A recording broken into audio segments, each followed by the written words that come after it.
Assalamualaikum sahabat beriman yang selalu dirahmati Allah Subhanahu wa taala. Kali ini lirik kata akan menceritakan kisah manusia yang sangat terkenal di langit. Seorang manusia bisa saja bangga ketika terkenal di seluruh dunia.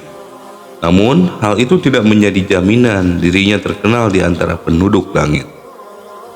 Dalam sebuah hadis disebutkan bahwa di langit ada ribuan malaikat yang selalu mengucapkan kalimat pujian kepada Allah Subhanahu wa taala. Apalagi dengan adanya singgasana Allah di sana, hal itu membuat kedudukan langit menjadi sangat spesial dalam agama Islam. Ternyata ada golongan manusia yang sangat terkenal di kalangan penduduk langit. Dia hanya manusia biasa yang bekerja sebagai pengembala kambing, miskin, dan sudah yatim. Namun, Rasulullah SAW mengatakan bahwa semua penduduk langit mengenalnya. Bahkan, doanya selalu dikabulkan oleh Allah Subhanahu wa taala. Siapakah dia? Dia adalah Uwais Al-Qarni, manusia yang namanya begitu terkenal di kalangan penduduk langit. Bahkan Nabi Muhammad SAW memerintahkan Ali bin Abu Thalib dan Umar bin Khattab agar meminta didoakan oleh Uwais Al-Qarni, karena doanya tidak pernah ditolak Allah Subhanahu wa taala. Hidup Uwais Al-Qarni begitu menderita, namun ia tidak pernah mengeluh dan menjalani ujian dengan sabar. Pemuda ini berasal dari negeri Yaman dan menderita penyakit kopak atau tubuhnya belang-belang. Kondisi ini tidak menjauhkannya dari Allah. Justru Uwais Al-Qarni tumbuh menjadi pemuda yang soleh dan sangat berbakti kepada satu-satunya orang tua yang dimiliki, yakni sang ibu.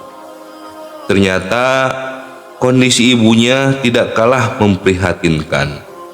Ibunya yang sudah tua tersebut menderita lumpuh sehingga membutuhkan Uwais untuk merawat dan memenuhi semua permintaan. Namun, ada satu permintaan ibu yang agak sulit dikabulkan, yaitu ingin berhaji ke Tanah Suci.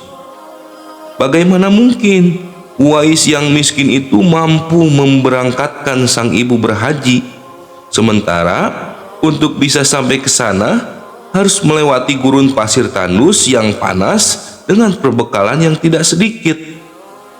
Namun Allah tentu memiliki cara untuk mengundang hamba-hamba pilihannya. Anakku, mungkin ibu tak lama lagi akan bersama dengan kamu. Ikhtiarkan agar ibu dapat mengerjakan haji, pinta ibunya. Meski terkejut dengan permintaan sang ibu, namun ia tidak patah arang. Ia kemudian berpikir tentang bagaimana mencari jalan keluar. Kemudian timbul di benaknya, ia membeli seekor anak lembu. Ternyata Uwais membuat kandang di puncak bukit. Setiap pagi beliau bolak-balik menggendong anak lembu itu naik turun bukit. Tindakan ini membuat orang desa begitu heran, bahkan sebagian menganggapnya aneh dan gila. Lembu tersebut semakin hari semakin besar, sehingga membutuhkan tenaga yang besar pula untuk bisa mengangkatnya. Namun, karena sudah terbiasa setiap hari, lembu tersebut tidak terasa berat lagi untuk diangkat oleh Uwais. Setelah 8 bulan berlalu, sampailah musim haji. Lembu Uwais telah mencapai 100 kg. Begitu juga dengan otot Uwais yang makin membesar. Ia menjadi kuat mengangkat barang. Tahulah sekarang orang-orang apa maksud Uwais menggendong lembu setiap hari. Ternyata ia latihan untuk menggendong ibunya. Saat musim haji tiba, ia benar-benar menggendong ibunya dari Yaman menuju Mekah. Masya Allah, begitu besarnya kasih sayang Uwais kepada sang ibu. Ia rela menempuh perjalanan jauh dan sulit demi memenuhi keinginan ibunya. Uwais berjalan tegap menggendong ibunya tawaf di Ka'bah. Ibunya terharu dan bercucuran air mata telah melihat Baitullah di hadapan Ka'bah. Ibu dan anak itu berdoa, "Ya Allah, ampuni semua dosa ibuku," kata Uwais. "Bagaimana dengan dosamu?" tanya ibunya heran. Uwais menjawab, "Dengan terampunnya dosa ibu, maka ibu akan masuk surga. Cukuplah ridho dari ibu yang akan membawa aku ke surga." Subhanallah, itulah keinginan Uwais yang tulus dan penuh cinta. Allah Subhanahu wa ta'ala pun memberikan karunia-Nya. Uwais seketika itu juga disembuhkan dari penyakit sopaknya. Hanya tertinggal bulatan putih di tengkuknya. Hikmahnya adalah agar mudah ditemukan oleh Umar bin Khattab dan Ali bin Abi Thalib, karena saat masih hidup Rasulullah berpesan agar kedua sahabat Nabi itu menemukan Uwais dan meminta didoakan karena doanya sangat makbul. Di zaman kamu nanti akan lahir seorang manusia yang doanya sangat makbul. Kamu berdua pergilah cari dia. Dia akan datang dari arah Yaman. Dia dibesarkan di Yaman. Dia akan muncul di zaman kamu. Maka carilah dia. Kalau berjumpa dengan dia, minta tolong dia berdua untuk kamu berdua. Sesungguhnya Allah mengharamkan atas kamu durhaka pada ibu dan menolak kewajiban, dan meminta yang bukan haknya, dan membunuh anak hidup-hidup. Dan Allah membenci padamu banyak bicara dan banyak bertanya, demikian pula memboroskan harta, menghamburkan kekayaan. Hadis riwayat Bukhari dan Muslim. Dalam hidupnya, Uwais Al-Qarni sangat mencintai Rasulullah Shallallahu Alaihi Wasallam. Ia begitu sedih saat melihat tetangganya kembali dari Madinah dan bisa menemui kecintaannya itu. Saat itu, berita tentang patahnya gigi Nabi Muhammad saat perang Uhud terdengar ke berbagai negeri. Ia pun kemudian menggetok salah satu giginya dengan batu hingga patah sebagai ungkapan rasa cintanya kepada Nabi Muhammad SAW. Ternyata kerinduan Uwais memuncak. Akhirnya ia mendekati ibunya untuk meminta izin pergi menemui Rasul. Mendengar permohonan sang anak, ibu Uwais mengizinkan pergi.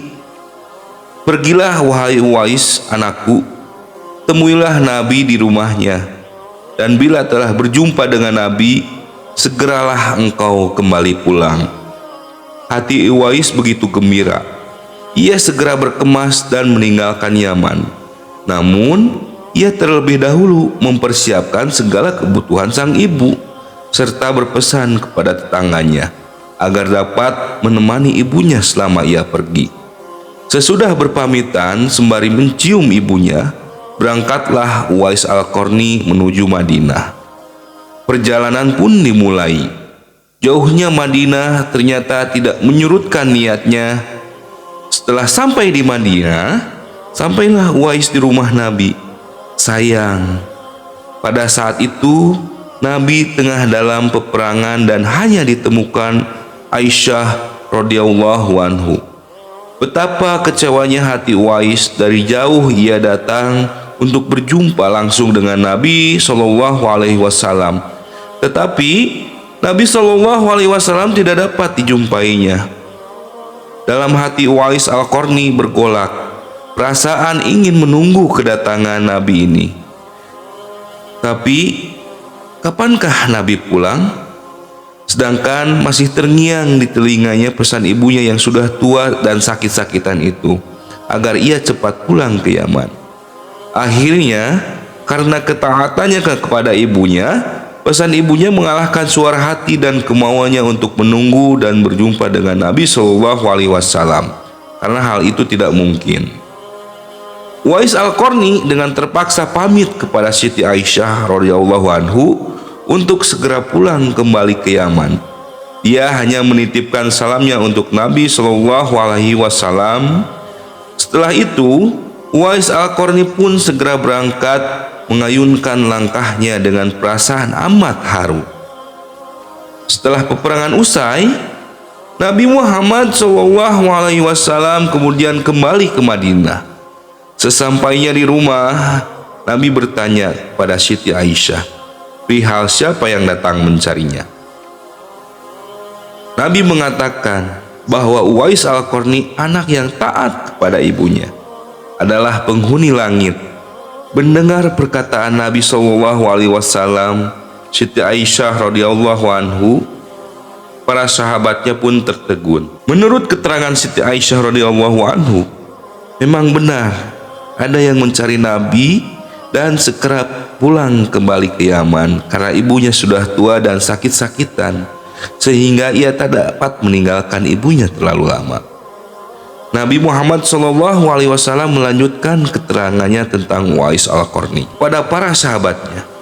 Kalaulah kalian ingin berjumpa dengan dia, perhatikanlah, ia mempunyai tanda putih di tengah telapak tangannya. Sesudah itu Nabi SAW memandang kepada Ali radhiyallahu anhu dan Umar radhiyallahu anhu seraya berkata, suatu ketika apabila kalian bertemu dengan dia, mintalah doa dan istighfarnya. Dia adalah penghuni langit, bukan orang bumi. Waktu terus berganti dan Nabi SAW kemudian wafat. Kekhalifahan Abu Bakar pun telah digantikan oleh Umar bin Khattab.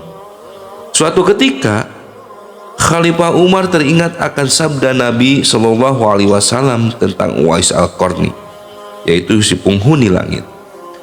Beliau segera mengingatkan kembali sabda Nabi SAW itu kepada sahabat Ali bin Abi Thalib radhiyallahu anhu.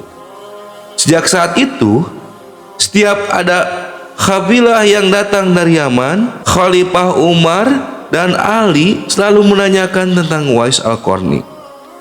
Si fakir yang tidak punya apa-apa itu, yang kerjanya hanya mengembalakan domba dan unta setiap hari, mengapa Khalifah Umar dan sahabat Nabi selalu menanyakan dia?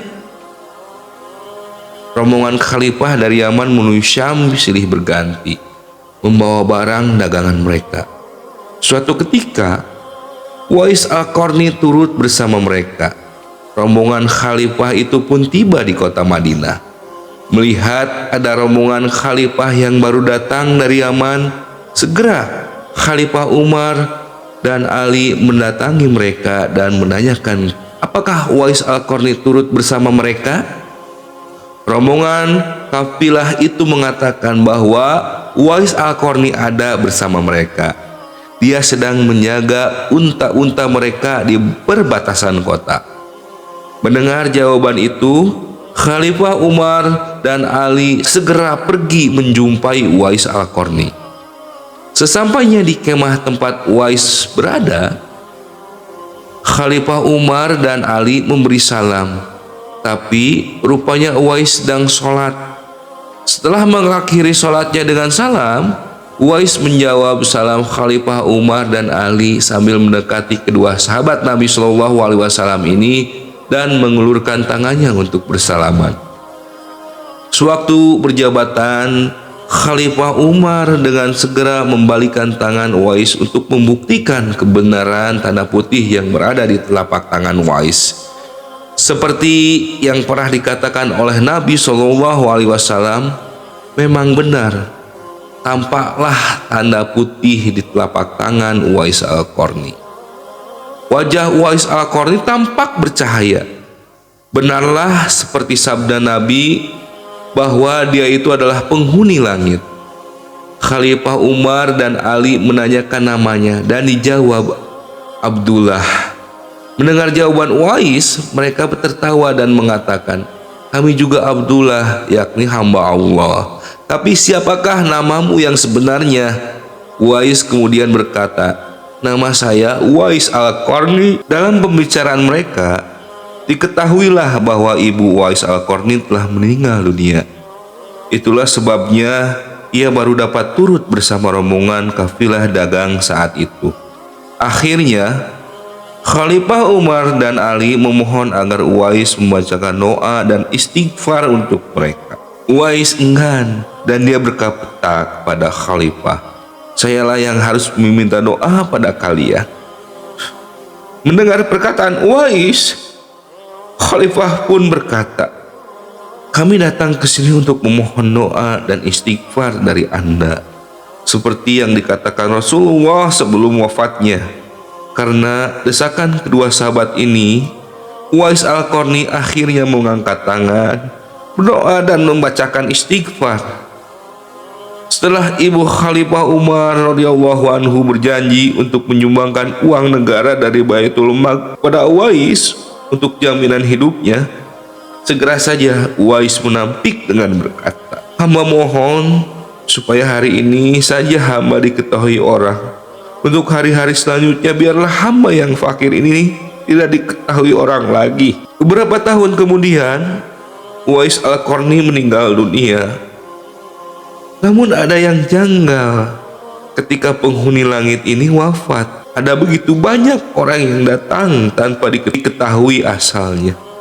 Padahal ia bukanlah sosok yang terkenal. Saat akan dimandikan, ada banyak orang yang berebutan ingin memandikannya. Demikian juga ketika akan dikafani. Sudah banyak yang menunggu dan ingin mengafaninya. Hal yang sama juga terjadi ketika hendak menggali kuburannya. Di sana ternyata sudah ada orang-orang yang menggali kuburnya hingga selesai. Ketika usungan di bawah menuju ke perkuburan, luar biasa banyaknya orang yang berebutan untuk mengusungnya. Kematian Uwais mengemparkan negeri Yaman. Karena ia bukan siapa-siapa, namun begitu banyak orang yang datang saat meninggalnya dan mengurus jenazahnya. Padahal semasa hidup, Uwais Al-Qarni adalah seorang fakir yang tidak dihiraukan orang. Hal inilah yang membuat penduduk Yaman tercengang dan bertanya-tanya, siapa sebenarnya Uwais ini? Bukankah dia hanyalah seorang pengembala kambing dan unta yang miskin? Namun, mengapa begitu banyak orang yang datang mengurusi pemakamannya? Berita keanehan ini menyebar ke seluruh negeri. Sejak saat itulah, penduduk Yaman tahu siapa sebenarnya Uwais Al-Qarni. Karena selama ini Khalifah Umar dan Ali merahasiakan tentang dia. Barulah di hari wafatnya mereka mendengar sebagaimana yang telah disabdakan oleh Nabi SAW bahwa Uwais Al-Qarni adalah penghuni langit. Demikian cerita manusia yang terkenal di langit. Mudah-mudahan dapat menginspirasi kita semua, jadi pelajaran buat kita agar tetap mempertebal keimanan kita kepada Allah Subhanahu wa taala. Akhirul kalam, wassalamualaikum warahmatullahi wabarakatuh.